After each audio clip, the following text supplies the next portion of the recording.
Don't cook dog food in front of the relatives. John mocks me with a loud laugh. I'm at a loss for words at such a harsh insult.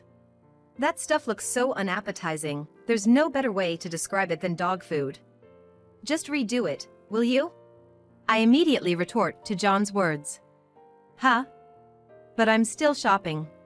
What? John seems puzzled, but I don't care. It's my own way of getting back at him. I'm Elizabeth Green, about to turn 50 this year. I have a daughter who's moved out, so now it's just me and my husband, John, at home.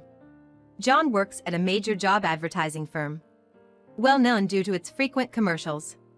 He's very ambitious, influenced by his surroundings. A man's worth is measured by his salary. That's his mantra. He seems to be working late every night to boost his income. I've been quietly supporting his hard work. I met John through a friend's introduction. I work from home, so I don't have many opportunities to meet men. The last time I had a boyfriend was in college. A concerned friend introduced me to John through an acquaintance. My first impression of John was that he was refreshing and handsome. He always looked sharp in his suit, with a stylish haircut. To someone like me, who doesn't dress up much, he seemed from a different world. But John, in his unpretentious way, said, "I'm busy with work and can't meet often, but I'll cherish you. Let's shake on it." Yes, I replied, instantly falling for him with a handshake. We started going out more often together. Our dates, however, were always just quick meals or coffee because John was always short on time. Often, his phone would ring during our dates, and we'd have to cut them short. It's work. Sorry, but I gotta head to the office. We'll make it up later, John would say, getting up from his seat. I was sad, but I understood it was his job. I accepted that. Then came John's proposal. I said yes with a smile, naively believing happy days were ahead. I had no idea that this was just the beginning of what would be 25 years of hardship. Lately, John's been coming home late. Since the early days of our marriage, he's always worked overtime, coming home only late at night. He wouldn't even eat the meals I prepared, just coming home to sleep. We hardly ever talked. That's why, early in our marriage, I once suggested to John, "Can't you come home a bit earlier? Let's have dinner together sometimes." John snapped, "Since when can you tell me what to do? Think you're better than me now?" His irritated expression shocked me. I didn't mean that. I'm sorry. I apologized immediately. I was terribly shaken, having little experience with relationships. But John wouldn't forgive me. Acting all high and mighty on your little income. Don't get cocky with your part-time job, he said and locked himself in the room. John didn't speak to me for about a week. I deeply regretted it. So, I stopped asking him to come home early. John, with his old-fashioned mindset, would often say, "A woman should be 3 steps behind and silent. You should respect and obey me." I had lost my parents to illness early on, so I didn't really know what a normal family was like. But I was deeply in love with John back then, and didn't want to break up over something like this. So, I had no choice but to obediently agree with whatever John said. John was a very kind man before we got married, always considerate of me. He never forced me to speak formally or looked down on me. I kept hoping he would return to the man he was before we got married. That hope was all I had to cling to every day. But, after 25 years, John never went back to how he was before our marriage. I was crushed by despair but somehow managed to get through each day. Then, one day, "I'm home. Tired, I'm gonna take a bath," John said, yawning as he came home. "Welcome home. The bath's ready." I hurried to greet him. It was 2 a.m. He must have come back by taxi. I was tidying up his shoes when I felt something odd. There was a faint scent of perfume from John's shoes, a scent I had never smelled before. John always wore cologne before going to work, but this was different. I wanted to confront him right away, but he was already in the bath. And if I did, he would probably just get angry. The perfume alone wasn't enough evidence. Reluctantly, I decided not to ask him about it. Weeks passed. The unfamiliar scent of perfume still lingered on John's shoes. By then, my feelings for John had cooled. A man who might be cheating, I wanted nothing to do with him. John probably looks down on me anyway. John probably thought I wouldn't bring up divorce. And a quiet divorce might not even affect him much. I didn't take any overt actions. Then, one day, John suddenly spoke to me. "Next Sunday, we're having a family dinner at my parents' house. You better help my mom out on the day." "Yes," I replied. At John's family home, it was a tradition to gather and have a meal together every Thanksgiving. I had always gone early in the morning to help my mother-in-law. She would pride herself on cooking the meals, while I mainly helped with cleaning and tidying up. Since my father-in-law passed away last year, we had skipped the dinner. As I thought about this, John talked happily. "Emily's coming home after a long time, isn't she? Emily is our only daughter. Currently, she's away at college. John absolutely adores her, the only person he seems to truly care for." "Yes," I answered him curtly. Then came the family dinner with relatives. I had been busy since morning, preparing at my in-laws' house. I diligently cleaned the living room, the venue for the event. "My back went out the other day, Elizabeth." "I feel bad you have to do so much," my mother-in-law said. She's fragile in appearance and very kind to me. A stark contrast to John. In the midst of all this, John arrived at his parents' house. "Are you helping Mom properly? She's got a bad back, so make sure you take care of the relatives." John said this with a boisterous laugh. "John!" His mother scolded him, but he seemed unfazed. "Ah, it's all so noisy. I just wish Emily would hurry up and get here."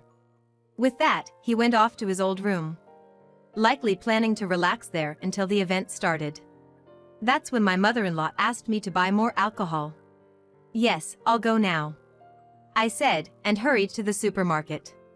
While I was buying a large amount of alcohol, my phone rang. It was John. I sighed, feeling dismayed. But I couldn't ignore the call. "Hello?" I answered the phone reluctantly. It sounded like John was already in the living room, with a lot of background noise.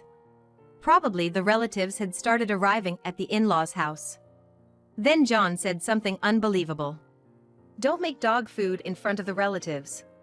He laughed mockingly as he insulted me. Huh? I was confused by John's words. "I threw all the dinner out into the yard." He was loud. Because John spoke so loudly, I could hear a relative saying, "John, that's too rude to your wife." The food looked delicious. And throwing it into the yard, what a waste. I didn't know how to respond to such a terrible insult. John didn't care about my feelings or those of anyone else. "That stuff looked so unappetizing, it's nothing but dog food. Just remake it." John jeered at me with a loud laugh. I immediately replied to John. "Huh? I'm still shopping, you know? So, there's no way I could serve dinner right now." "What?" John sounded confused. "I'm at the supermarket right now, and it's a 40-minute drive from here. There's no way I can cook right now." "Huh?" John didn't seem to accept my argument. "Then who made this meal?" "It's steaming, obviously fresh. Mom said she didn't make it, so it must be you." John sounded bewildered, but I didn't care. "Anyway, I'll be heading back now. We can talk about it later." With those words, I ended the call with John. Whatever hell John was about to face, it didn't matter to me. He would probably regret it terribly. But that's just fine. After all, this was my own way of getting back at him. I'm back now. I returned to my in-laws' house with the bags of alcohol from the supermarket. "Elizabeth, I'm so sorry to trouble you," my mother-in-law said apologetically. She must have heard John's rude remarks earlier. She looked a bit uneasy. Then, as I was helping my mother-in-law, John came storming into the entrance. As soon as he saw me, he started yelling. "Cut it out with your nonsense. Claiming you didn't make that unappetizing meal. Your cooking is not fit for humans anyway. John! That's so rude to say to Elizabeth." His mother scolded him, but it didn't seem to affect him. "You should really teach Elizabeth how to be a proper wife, Mom. That's why she can never make a decent meal. John said this arrogantly, his face brimming with confidence. It's unbelievable how much he belittles others. I let out a heavy sigh at John's terrible character. What's that?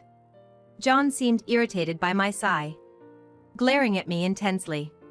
No need to show any mercy to someone who looks down on others like this. I planned to bring him down thoroughly. So, with a smile, I said, the meal today wasn't actually made by me. Shall I call the person who did make it? John looked puzzled. You can come out now. I called to the person hiding. The person I had waiting in another room came out. John's face went pale, his body trembling. Dad, I'm sorry for making dog food. There stood Emily, John's beloved daughter. No, that's a misunderstanding. I thought Elizabeth made it. But why did you hide and cook? John asked Emily, flustered. I asked Emily to do it. I told John. Elizabeth, what have you done? Mom, did you know about this? His mother nodded, her face pale. I asked my mother-in-law to keep it a secret. I wanted to surprise you. She knew how much John adored Emily. So when I said I wanted to surprise John with Emily's cooking, she happily agreed. I can't wait to see John's surprised face, she had said excitedly. I felt bad for deceiving such an enthusiastic mother-in-law. She thought John and I were getting along well. That's probably why she was so shaken by what was happening. I explained everything to my bewildered mother-in-law. Unfortunately, John and I aren't getting along at all. His life is just about coming home to sleep, and on top of that, he's been cheating. My mother-in-law's face turned pale upon hearing this. Hey, don't say things like that. John yelled at me. Do you want proof? I handed John an envelope filled with documents. What's this? He muttered, beginning to read the documents. His face turned ashen as he read. So, I said firmly. It seems you didn't notice, but lately there's been a strong scent of women's perfume. So, I hired a private investigator, and honestly, the amount of evidence that came up was shocking. I had always thought John's late returns were due to work. However, the investigator's findings revealed that it was due to his affairs. It seems John had been making advances to women at work and business partners. Even the phone calls during our dates were with other women. I spoke to John in a calm voice. It's amazing, isn't it?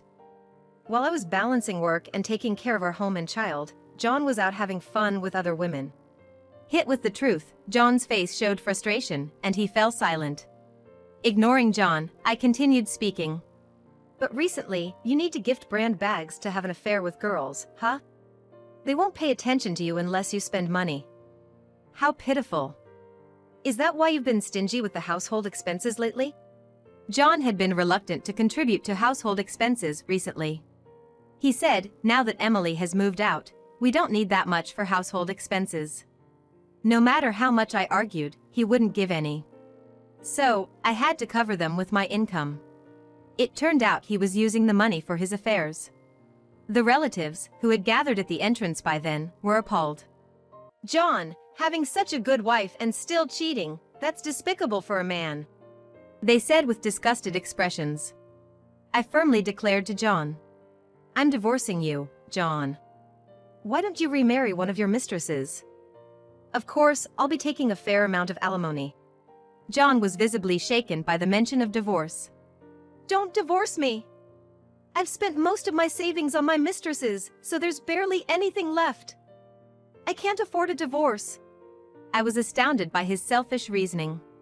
Indeed, the private investigator's report showed John spending on high-end restaurants and brand bags for his affairs. Even with a job at a major company, there's no way he could have savings left after spending like that. You are the worst. The relative said, looking at him coldly. Emily glared at John in silence. John seemed to finally realize the atmosphere around him, looking somewhat uncomfortable. I began to speak to John dispassionately. Do you really think such a selfish reason will hold up? And it seems you're relying on my income now, but you've always looked down on my work-from-home job, haven't you? A home-based job is just a side gig. I, working at a major company, am much more significant in society," John stated proudly. Clearly, he had no remorse for his past actions. And still looked down on my job. It was time to shatter his pride. I dropped a bombshell. I'm a freelance engineer. While my income fluctuates, it's about the same as yours annually. What? What do you mean? John was utterly bewildered. After graduating from an online university, I landed a job at a major telecommunications company and later went independent. I've been able to secure projects due to my career experience. Without a decent income, I couldn't have maintained our lifestyle, especially since you haven't been contributing to the household expenses recently.